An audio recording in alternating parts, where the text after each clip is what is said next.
গাজার যুদ্ধ বন্ধ চাই বাংলাদেশের নাগরিক হিসেবে। আমরা সৌদি আরবের সাথে ইরাক, ইরান অর্থাৎ বিশ্বে যতগুলো মুসলিম কান্ট্রি আছে আমরা সবাই হাতে হাত মিলিয়ে কাঁধে কাঁধ মিলিয়ে আমরা এটাই বলবো যে কোরআনের বিরুদ্ধে, নবীর বিরুদ্ধে কোনো সমালোচনা হইলে আমরা তার বিরুদ্ধে জিহাদ ঘোষণা করি। কিন্তু ফিলিস্তিনি গাজায় যে হামলাগুলো চলছে এই হামলাগুলো বন্ধ হোক। বাংলাদেশ থেকে আমি নাগরিক হয়ে তাদের সাথে আছি এবং গাজার সাথে আমিও আছি। তাই আলহামদুলিল্লাহ বিশ্ববাসী আপনারা যারা আছেন আপনারা আমার সাথে থাকবেন। আমি মোহাম্মদ কবির সিকদার, তাই আপনাদেরকে বলছি আমি করছি জয়, করব জয় বিশ্বটাকে। চলো যাই আমরা সবে ফিলিস্তিনি গাজার পাশে, মারছে বোমা, মরছে শিশু ঝাঁকে ঝাঁকে, চলো যাই আমরা সবাই ফিলিস্তিনি গাজার পাশে।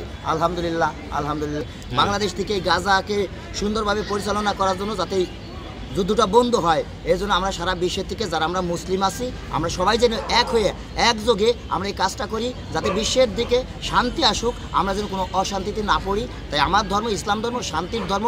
বাংলাদেশ থেকে সেই শান্তি কামনা করে ফিলিস্তিনের পক্ষে আমি যে বাদশা তারা তাদের পার্শ্ববর্তী রাষ্ট্র তারা যে এই ব্যাপারে কোনো অ্যাকশন নিচ্ছে না সেই ব্যাপারে আপনার কিছু বলার আছে? এই ব্যাপারে আমি যেটা বলছি যে আমি বাংলাদেশ থেকে আমার দেশ বাংলাদেশ ভাষা, আমার মায়ের ভাষা বাংলা ভাষা, এই বাংলা ভাষাকে আল কোরআনের সাথে মিল করে কায়দা দিয়ে সারা বিশ্বকে আমি বুঝাইতে চাই যে সৌদি আরব হচ্ছে মক্কা মদিনা পবিত্র স্থান, আমার বাংলাদেশও পবিত্র স্থান। তাই সৌদি আরব যেন আমাদের বাংলাদেশের সাথে থাকে।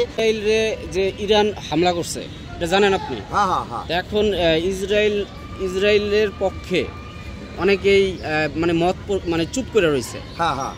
সৌদি চুপ করে রয়েছে, সিরিয়া চুপ করে রয়েছে, জর্ডান চুপ করে রয়েছে, কিন্তু ইরান কিন্তু একটা অ্যাকশন নিয়েছিল।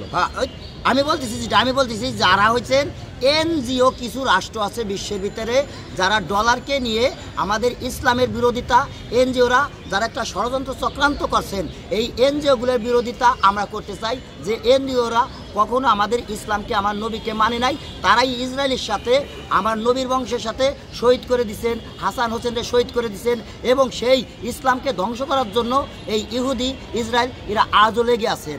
তাই আমার গায়ে এক বিন্দু রক্ত থাকতে আল কোরআন সাক্ষী রেখে বলছি যে গাজার সাথে ইসলামের সাথে আমার সব দিয়ে দিব, নবীর সাথে আমি সব দিয়ে দিব, এর জন্য আমি কোনো ভয় পাই না। বাংলাদেশ থেকে অনেকে জিহাদে যাইতে চাইছে, আমি আছি তার ভিতরে। যদি এটা করে আমি এক নম্বরে, আমি সবার আগে। যদি সরকার যাইতে দেয় যে ফিলিস্তিনিদের পাশে দাঁড়ানোর জন্য আমি আগে আছি। যুদ্ধের যে আবেগটা গাজা ফিলিস্তিনি, ওখানে যে মর্মান্তিক যে দুর্ঘটনা ঘটানো হচ্ছে, তারা ওই জায়গা যুদ্ধ নিষিদ্ধ ছিল, সেই যুদ্ধ নিষিদ্ধকে ওভারটেক করেও তারা এই ইসলামের পরে ধ্বংস করার লাগিয়া সৌদি আরবে, ইরাকে, ইরানে অনেক জায়গায় যে যুদ্ধগুলো হয়েছে এটা একবারেই ষড়যন্ত্র, একটা বিদেশি ষড়যন্ত্র, এনজিও ষড়যন্ত্র, যারা আমার নবীর বিরুদ্ধে ষড়যন্ত্র করছে। তাই এই নবীর বিরুদ্ধে যারা কোরআনের বিরুদ্ধে, ইসলামের বিরুদ্ধে ষড়যন্ত্র করিয়া এই শিশু হত্যা করতেছেন, আমি এই শিশু হত্যার বিচার চাই বিশ্বের জাতিসংঘের কাছে, আমি বাংলাদেশের নাগরিক হিসেবে।